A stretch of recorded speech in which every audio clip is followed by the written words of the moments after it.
یہ جو قرآن کریم کے 30 پارے بنائے ہیں، یہ پارہ یہ فارسی لفظ ہے، پارہ کے معنی ہے ٹکڑا. یہ جو 30 ٹکڑے کیے ہیں، یہ اللہ کے یہاں سے جو قرآن کریم نازل ہوا اس میں پارے نہیں تھے، اس میں رکوع بھی نہیں تھی، علامات اوقاف جو ہیں وہ بھی نہیں تھی. یہ تو بعد میں علماء نے اور بزرگوں نے قرآن کریم کی تلاوت کرنے والوں کی سہولت کے لیے یہ سب چیزیں اضافہ کی ہیں. یہ پارے بھی اسی طرح بنائے ہیں. کہتے ہیں کہ پاروں کی تقسیم میں حروف کی تعداد گن کر کے پارے ٹکڑے برابر کیے ہیں. اس لیے بعض جگہ پر پارہ ایسی جگہ سے شروع ہوتا ہے جیسے 14واں پارہ ہے، ایک سورہ ہجر شروع ہوتی ہے، اس کی ایک آیت 13ویں پارے میں ہے، اور ربما یود الذین کفروا سے 14واں پارہ شروع ہوتا ہے. اب آج کل ایک بڑے مولانا لکھنؤ میں انہوں نے یہ تحریک شروع کی ہے کہ پاروں کو مضمون کی مناسبت سے تقسیم کیا جائے، حروف کی تعداد کے اعتبار سے نہیں. اور انہوں نے اس طریقے سے ایک قرآن مرتب بھی کیا ہے، اور انہوں نے اس کو شائع بھی کیا ہے یا نہیں کیا ہے میں نے تو دیکھا نہیں. یہ جو تحریک ہے، چاہے وہ ندوے کے کتنے ہی بڑے استاد ہوں، یہ تحریک مناسب نہیں. جو کچھ قرآن کریم میں چلا آ رہا ہے اسی کو چلنے دو، ورنہ اغیار کو، غیروں کو یہ انگلی اٹھانے کا موقع ملے گا کہ مسلمانوں کا قرآن بھی محفوظ نہیں ہے، ادھر ادھر کرتے رہتے ہیں، کبھی کچھ کرتے ہیں کبھی کچھ کرتے ہیں. اس کی ایک مثال ہے، یہ جو کعبہ شریف ہے یہ زمانہ جاہلیت سے اس طریقے سے چلا آ رہا تھا کہ حتیم کا حصہ باہر تھا. یہ حتیم کا حصہ، اس میں سے 6 ہاتھ کے بقدر حتیم کا حصہ کعبہ شریف کا جز ہے. لیکن جب نبی پاک صلی اللہ علیہ وسلم کی عمر مبارک 35 سال کی تھی، اس وقت یہ کعبہ بوسیدہ ہو گیا تھا، کیونکہ گارے سے پتھر چنے گئے تھے اور اوپر چھت نہیں تھی. تو بارش اوپر ہوتی تھی تو دیواروں کے اوپر پانی چلتا تھا، تو گارا پھول کر کے پتھر ہل گئے تھے. تو اس لیے جب نبی پاک صلی اللہ علیہ وسلم کی عمر مبارک 35 سال کی تھی، اس وقت اس کعبہ کو توڑ کر کے اثر نو دوبارہ چنا گیا، اور اس میں جو چھوٹے چھوٹے پرانے پتھر تھے وہ نکال دیے، کچھ نئے پتھر بھی اس میں شامل کیے، اور وہ پہاڑوں میں سے پتھر ڈھونڈ کر لانے والوں میں نبی پاک صلی اللہ علیہ وسلم بھی نبوت سے پہلے اس مزدوری میں حضور بھی شریک تھے.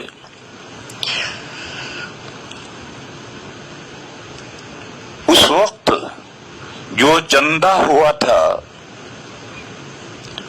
وہ اس میں یہ شرط تھی کہ اپنی حلال و طیب کمائی میں سے چندہ لاؤ. اللہ کا گھر بنانا ہے تو اس میں مشکوک یا حرام کمائی نہیں چلے گی، حلال و طیب کمائی لاؤ.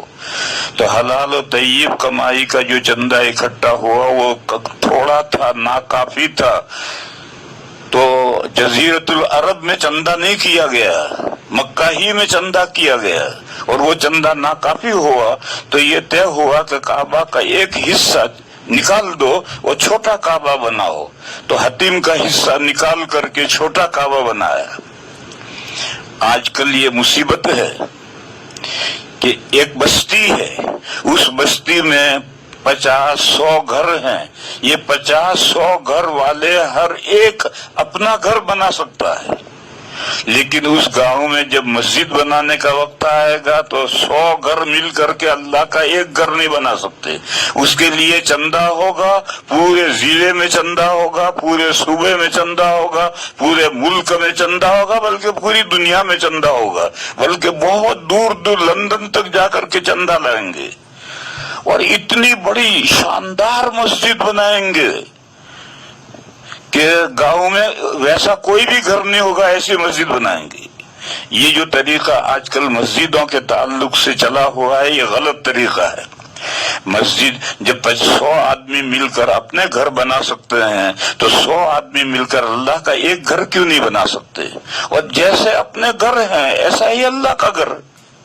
کہ جب ہمارے گھر شاندار ہو جائیں گے تو اللہ کا گھر بھی شاندار ہو جائے گا.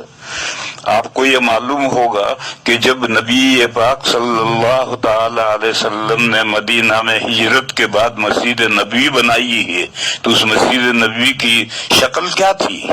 ایک باغ خریدا تھا 10 دینار میں، ایک 2 یتیموں کا باغ خریدا تھا. اس کے درخت کھجوروں کے کاٹ دیے تھے اور اس کے جو اوپر پتے تھے اس کی چھت ڈالی تھی اور جو تنے تھے وہ ملا کر کھڑے کھڑے کر کے وہ دیوار بنا دی تھی اور بیچ میں بھی چھت اسی دیوار میں تھی. ایک جھونپڑا سا تھا. پھر جب حضرت اضافے کی ضرورت آئی تو حضور کے زمانے میں اس میں اضافہ ہوا، وہ اضافہ بھی ویسا ہی ہوا. پھر حضرت عمر کے زمانے میں ضرورت پیش آئی اضافے کی تو اضافہ ہوا، وہ بھی ایسا ہی ہوا. پھر حضرت عثمان رضی اللہ تعالیٰ عنہ کے زمانے میں یہ جو کھجوروں کے پتے ڈال کر چھت بنائی تھی وہ بوسیدہ ہو گئی بارشوں میں، تو حضرت عثمان نے بہت اضافہ کیا اور پکی اور پختہ بنائی. اس لیے کہ اب مدینہ کے اندر مکان بھی پکے اور پختہ بننے شروع ہو گئے تھے تو اللہ کا گھر بھی پکا اور پختہ بنا.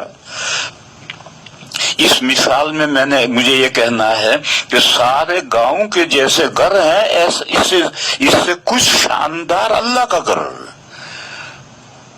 کوئی بہت بڑا وائٹ ہاؤس بنانے کی ضرورت نہیں ہے اور مسجد کے لیے چندہ وہی گاؤں ہی سے ہوگا. مکہ ہی کا چندہ ہوا تھا اور چندہ کم پڑا تو مسجد چھوٹی بنائی، اللہ کا گھر چھوٹا بنایا. یہ جو کعبہ شریف ہے یہ در حقیقت یہی مسجد حرام ہے. لوگ یہ نہیں سمجھتے ہیں، لوگ یہ سمجھتے ہیں کہ کعبہ شریف جو بیچ میں کالا کالا کھڑا ہے اس کے بعد مطاف کھلا پڑا ہے، پھر اس کے بعد میں ترکوں نے مسجد بنائی ہے، پھر اس کے بعد میں سعودی گورنمنٹ نے مسجد بنائی ہے. اس کو لوگ مسجد حرام سمجھتے ہیں کہ مسجد حرام یہ ہے، یہ مسجد حرام نہیں ہے. قرآن کریم میں جو ہے کہ نماز میں رخ چہرہ مسجد حرام کی طرف کرو، تو یہ جو مسجد سعودی اور ترکیوں نے بنائی ہے ان کی طرف منہ کرو گے تو نماز نہیں ہوگی. نماز تو یہ جو کالا کالا کعبہ کھڑا ہے اسی کی طرف منہ کرنا ہے اور در حقیقت یہی مسجد حرام ہے. اور اس کے 2 دروازے تھے اور دونوں زمین سے لگے ہوئے تھے. ایک دروازے سے لوگ داخل ہوتے تھے اور اندر نماز پڑھتے تھے اور نماز سے فارغ ہو کر دوسرے دروازے سے نکل جاتے تھے. پھر اسلام سے پہلے قریش نے جب یہ کعبہ بنایا تو انہوں نے 2 دروازوں کا ایک دروازہ کر دیا اور ایک دروازہ بھی قد آدم اونچا کر دیا. سیڑھی رکھ کر کے چڑھو اور سیڑھی رکھ کر کے اندر اترو.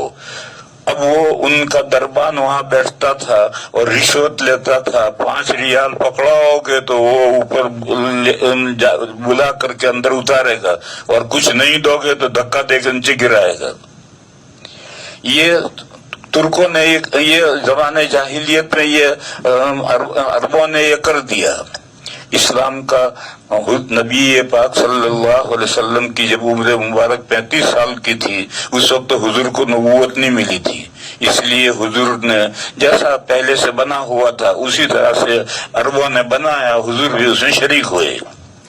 لیکن فتح مکہ کے دن حضور پاک صلی اللہ علیہ وسلم نے حضرت عائشہ سے یہ بات فرمائی کہ حضرت ابراہیم علیہ السلام نے جو کعبہ بنایا تھا وہ کعبہ یہ نہیں ہے، اس میں یہ حتیم کا حصہ بھی کعبہ کا جز تھا اور میرا جی یہ چاہتا تھا کہ میں کعبہ کو توڑ کر بنائے ابراہیمی پر بناؤں.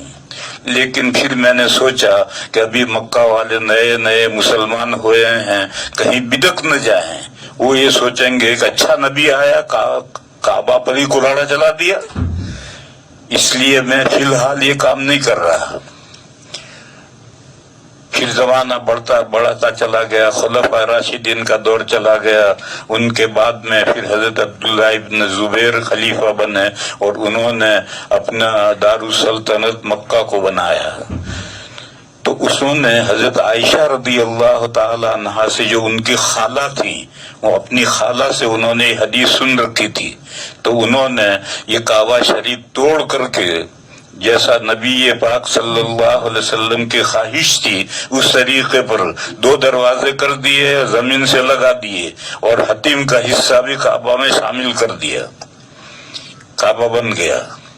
پھر حضرت عبداللہ ابن زبیر کے خلاف بنو امیہ کی حکومت لڑ رہی تھی اور حجاج ابن یوسف لشکر لے کر آیا اور لڑائی ہوئی اور حضرت عبداللہ ابن زبیر شہید ہو گئے اور حجاج ابن یوسف نے مکہ پر قبضہ کر لیا۔ اس نے قبضہ کرنے کے بعد میں پھر کعبہ کو توڑ کر جیسا زمانے جاہلیت میں تھا ایسا ہی کر دیا، حتیم کا حصہ نکال دیا اور ادھر ایک دیوار بنائی اور 2 دروازے، ایک بند کر دیا اور ایک دروازہ اونچا کر دیا، ہو گیا ایسا۔ پھر زمانہ آگے چلتا گیا، بنو امیہ کا دور ختم ہو گیا، ان کا دور ختم ہوا، پھر بنو عباس آئے۔ بنو عباس کا ایک بادشاہ ہارون رشید رحمہ اللہ بہت اچھا بادشاہ، بڑا اچھا بادشاہ تھا۔ اس نے حضرت امام مالک علیہ الرحمہ سے ایک مسئلہ پوچھا۔ اس نے کہا کہ میں کعبہ شریف کو توڑ کر جیسا حضور کی خواہش تھی بنانے کی اور جیسا عبداللہ ابن زبیر نے بنایا تھا میں ایسا بنا دوں؟ تو امام مالک علیہ الرحمہ نے کہا کعبہ پر رحم کرو، جس حال میں کھڑا ہے کھڑا رہنے دو، اس لیے کہ تم توڑ کر ایسا بناؤ گے۔ بنو امیہ نے، عبداللہ ابن زبیر نے جو بنایا اس کو بنو امیہ نے توڑ دیا، بنو امیہ نے جو بنایا اسے تم توڑ دو گے، تو تم قیامت تک تم رہو گے بادشاہ، یہ کوئی ضروری تھوڑی ہے، دوسرا کوئی خاندان بھی آ سکتا ہے، اور جب دوسرا کوئی خاندان آ جائے گا تو تمہارے کعبہ کو توڑ کر پھر ایسا ہی بنائے گا، تو کعبہ شریف ایک کھلونا بن جائے گا لوگوں کے ہاتھوں کا، لہذا جس حال میں کعبہ شریف کھڑا ہے اسی طرح کھڑا رہنے دو۔ چنانچہ آج تک کعبہ شریف اسی حال میں کھڑا ہے، اب تک اس کے بعد کسی نے توڑا نہیں اس کو۔ کبھی کبھی ان پتھروں کے درمیان میں پلاسٹر پلاسٹر خراب ہو جاتا ہے تو اس پلاسٹر کو ٹھیک کرتے ہیں، تھوڑی مرمت تو کرتے ہیں، لیکن کعبہ وہی ہے جو حجاج ابن یوسف نے بنایا تھا، وہی اب تک ہے۔ یہ جو واقعہ ہے، اس واقعے سے میں کہنا چاہتا ہوں کہ جو قرآن کریم زمانے ماضی سے جو پارے تقسیم ہو گئے ہیں اور جن علامتیں کی ہیں ان علامتوں کو رہنے دو، اس کو تبدیلی کرنے کی ضرورت نہیں ہے۔ اگر آج ایک مولانا سلمان صاحب حسینی ندوہ والے تبدیلی کریں گے تو کل دوسرا آئے گا وہ کچھ اور تبدیلی کرے گا، پھر تیسرا آئے گا کچھ اور تبدیلی کرے گا، تو قرآن کریم علماء کے ہاتھ کا کھلونا بن کر رہ جائے گا۔ اس لیے مولانا سلمان صاحب کا جو نظریہ ہے وہ نظریہ تو ٹھیک ہے، لیکن اس نظریے کے پیش نظر قرآن کریم میں کوئی تبدیلی کرنے کی ضرورت نہیں ہے، جس حال میں قرآن کریم ہے چلنے دو۔